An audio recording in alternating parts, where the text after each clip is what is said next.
So good morning everybody. Today हम discuss करेंगे variation of pressure with depth.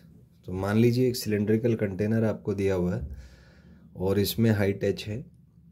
तो ये जो इस कंटेनर का ये वाला पार्ट है, ये अपने नीचे के लिक्विड को नीचे की तरफ प्रेस करेगा।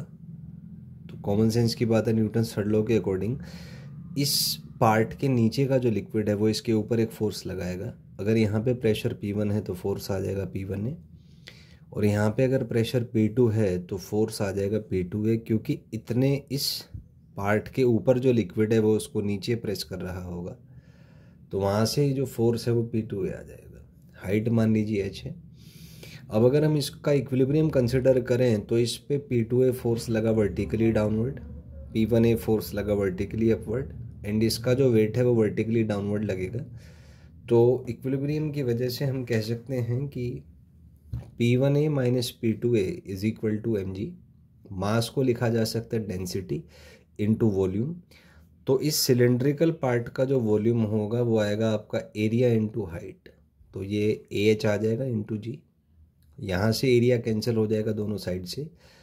तो P1 माइनस P2 जो है वो आ जाएगा रो जी एच, और P1 माइनस P2 को हम लिख सकते हैं एज द गेज प्रेशर और the difference in pressure which is equal to rho G H. तो यहाँ से ये गेज प्रेशर का एक्सप्रेशन हम निकाल सकते हैं।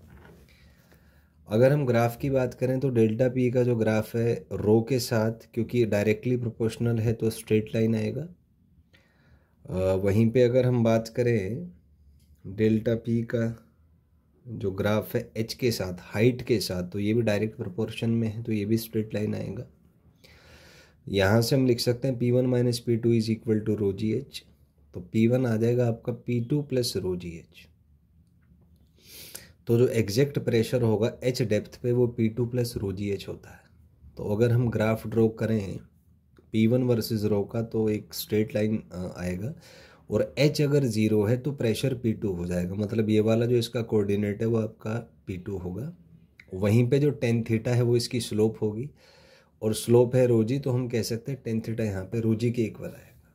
तो वहीं पे अगर P1 का ग्राफ ड्रॉ करें हम H के साथ तो वो एक स्ट्रेट लाइन होगा जैसे हमने प्रीवियस केस में डिस्कस किया था, और tan theta will be equal to रोजी। तो ये इसके मैथमेटिकल डायमेंशंस हो गए। तो यहाँ से हम देख सकते हैं कि किसी भी स्टैटिक फ्लूइड में प्रेशर सेम है, सेम हाइट पे है। तो क्योंकि हाइट h सेम है तो प्रेशर भी सेम होगा, हम यहाँ से देख सकते हैं। हाइड्रोस्टैटिक पैराडॉक्स है, मान लीजिए तीन डिफरेंट बर्तन लिए हमने, एक वी शेप का है, कैसा है, एक ए शेप का है, हाइट सेम है। तो अगर हाइट सेम है तो हर पॉइंट पे प्रेशर भी सेम होगा, and that will be P0 plus row G H. इसको हाइड्रोस्टैटिक पैराडॉक्स भी कहते हैं, क्योंकि देखने में ऐसा लगता है कि जिसमें मास ज़्यादा होगा वहाँ पे प्रेशर भी ज़्यादा होना चाहिए, बट होगा नहीं, क्योंकि ये जो टिल्टेड सेक्शन है तो ये जो सॉलिड का ये वाला और ये वाला जो पार्ट है तो ये भी लिक्विड पे ऐसे फोर्स लगाएंगे। तो उनके जो वर्टिकल कंपोनेंट्स हैं वो इसके वेट से इंटरेक्ट करेंगे। तो जो नेट फोर्स है, जो इस सरफेस पे जो नेट फोर्स लग रहा होगा वो थोड़ा सा कम आएगा वेट से।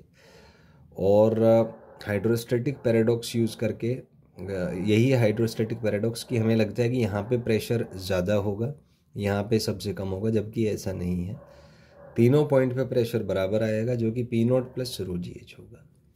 अब इसी को अगर हम स्पेशल केसेस में बताना चाहें कि अगर मान लीजिए हमने इस कंटेनर को किसी लिफ्ट में रख दिया जो A से एक्सेलरेट कर रहा है, तो यहाँ पे हम जी इफेक्टिव का कॉन्सेप्ट यूज़ करेंगे। तो जी को आप रिप्लेस कर दीजिए जी प्लस ए से, बाकी सारी चीज़ें सेम रहेंगी। अगर ये ए से नीचे मूव कर रहा होता तो जी इफेक्टिव आपका जी माइनस ए हो जाएगा। तो इस तरीके से आप प्रेशर वाले क्वेश्चंस को डील कर सकते हैं।